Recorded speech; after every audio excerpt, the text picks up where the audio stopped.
Suisse, en terminologie officielle, c'est la Confédération suisse. C'est un pays de l'Europe de l'Ouest qui n'a pas accès direct à la mer. Il est entouré par l'Allemagne, l'Austrie, l'Italie et la France. La Suisse, c'est un État confédéralement fédéral depuis 1888 et sa capitale est Berne. La Suisse est divisée en 3 grandes zones géographiques qui sont le Jura, le plateau suisse et les Alpes suisses. Et les plateaux constitués par sa densité et la population de la zone la plus importante en matière démographique et économique. La Suisse est un climat tempéré, influencé par le climat océanique de l'Europe de l'Ouest, le climat humide de l'Europe centrale, le climat méditerranéen et le climat montagnard. Les précipitations sont réparties dans toute l'année et on peut voir la neige en hiver. Et les 4 saisons sont bien marquées et avec une différence d'environ de 20 degrés. Et on peut dire que le mois le plus chaud c'est juillet et le mois le plus froid c'est janvier. Le langue. La Suisse a 4 langues nationales réparties en 4 zones linguistiques. L'allemand au nord et au centre, le français à l'ouest, l'italien au sud et le romanche qui est parlé principalement par une minorité au sud-est. L'allemand. L'allemand est la langue plus répandue. La population germanophone parlait généralement l'une de nombreux dialectes suisses, allemands ou schwab, qui jouissaient d'une grande valorisation sociale, y compris dans le centre urbain. L'usage de l'allemand standard, Hochdeutsch, traduit littéralement haut-allemand, est limité aux situations les plus formelles. Le français est parlé à l'ouest du pays, région généralement appelée Suisse romande.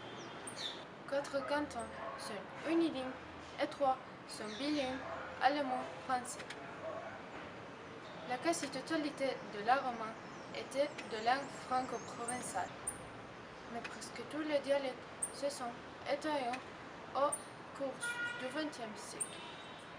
L'italien est parlé dans le sud du pays, région généralement appelée Suisse italienne. L'usage du dialecte tessinois apparenté au parleur lombard y demeure très vivant. Le romanche n'est parlé que minoritairement dans le canton de Grisons. Le seul canton à être officiellement trilingue. Cette langue romane n'a pas le même statut que l'allemand, le français et l'italien. Le romanche est aussi langue officielle pour le rapport que la Confédération entretient avec les personnes de langue romanche. L'anglais est souvent et de plus en plus utilisé dans le monde du travail, y compris par l'administration. Il n'apporte aucune reconnaissance. Pour l'économie suisse, le tourisme est une source de revenus importante. Les destinations les plus visées en Suisse sont Zurich, Genève, Zermatt et Lucerne. Les parcs aquatiques sont très bien reconnus en Suisse. La Suisse est connue pour son paysage de fers et montagnes et moi pour son monument, même si certains, comme les jets de Genève, les Kapellbrück de Lucerne ou la fosse au Arc de Verre sont célèbres.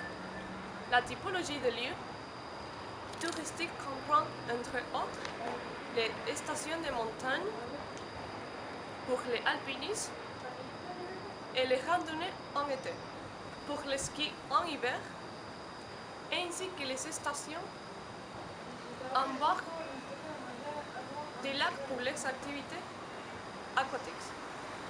touristique en une diversité de manifestations et activités. Et plus d'être dessin, les sites touristiques les plus connus sont les Alpes suisses. Pour les touristes, les Alpes sont indiscutablement les grandes attractions. En été, ils viennent pour la randonnée et l'escalade. En hiver, pour la neige, abandonnée et le ski. Les musées. La Suisse compte parmi les pays africains les plus grands nombre de musées par habitant. Il y a en plus 1100 musées. Les plus connus sont le Musée national de Suisse, le Landesmuseum Zurich, le château de Pringles et le Forum Swiss Schenk. Ils présentent l'histoire culturelle de la Suisse. La Zurich région, la région zurichoise, constitue un cadre idéal pour son loisir et la diversité. Et finalement, le parc national suisse, la nature règne en matrice dans les 70 km² du parc national de Suisse, en Engadine. La cuisine suisse combine l'influence de trois régions. On peut voir les influences allemandes, françaises et italiennes. Mais toute la gastronomie a en commun l'usage de la viande et du fromage. Les fromages suisses sont très célébrés dans le monde entier. Appenzeller, Emmentaler, Gruyère, c'est des mois, sont certains noms, mais il existe plus de 450 variétés de fromage. Un plat très connu est fondu. C'est fait avec morceaux de fromage fondu dans un pot spécial qui est mis au centre de la table. Il y a beaucoup de plats à base de viande. Saucisson, qui est une saucisse de porc. Les très célèbres saucisses pour brûler de Appenzeller. Les barres plats, qui est un plat rustique servi avec des variétés abondantes de viande et de charcuterie, sont quelques des options que vous trouverez dans ces pays. Aussi, les vignes sont très bons. Avec seulement 15 000 hectares de vignes, produisent environ 120 millions de bouteilles par an. Les fêtes célébrées en Suisse diffèrent considérablement selon la saison et la région. Certaines sont basées sur les traditions antiques, tandis que d'autres ont vu le jour récemment. Beaucoup d'entre eux reflètent le cours de l'année agricole, comme la saison et la descente des Alpes pendant le mois d'été, les fêtes du vent, entre autres. Il y a plusieurs parties régionales. Carnaval du Bal est le plus grand festival en Suisse, rassemblé autour de 20 000 personnes qui partent par toute la ville de Bâle avec des masques, en touchant de la musique et en chantant. Un autre événement célébré en Suisse, c'est le combat de vaches en vallée. Coutume. La Suisse est un cas de l'Europe.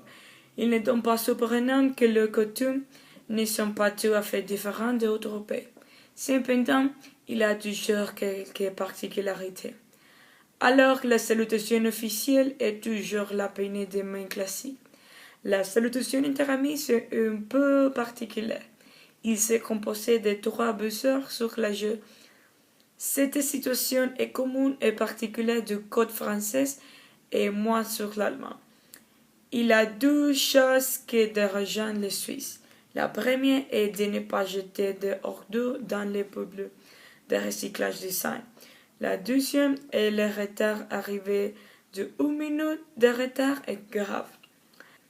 L'automne est traditionnellement le moment de récolter et de graser. En automne, on vend les bétails et la voitelle. En pendant les employés salaires pour les services rendus en été. En conséquence, l'automne a été aussi le moment de dépenser de l'argent et de célébrer.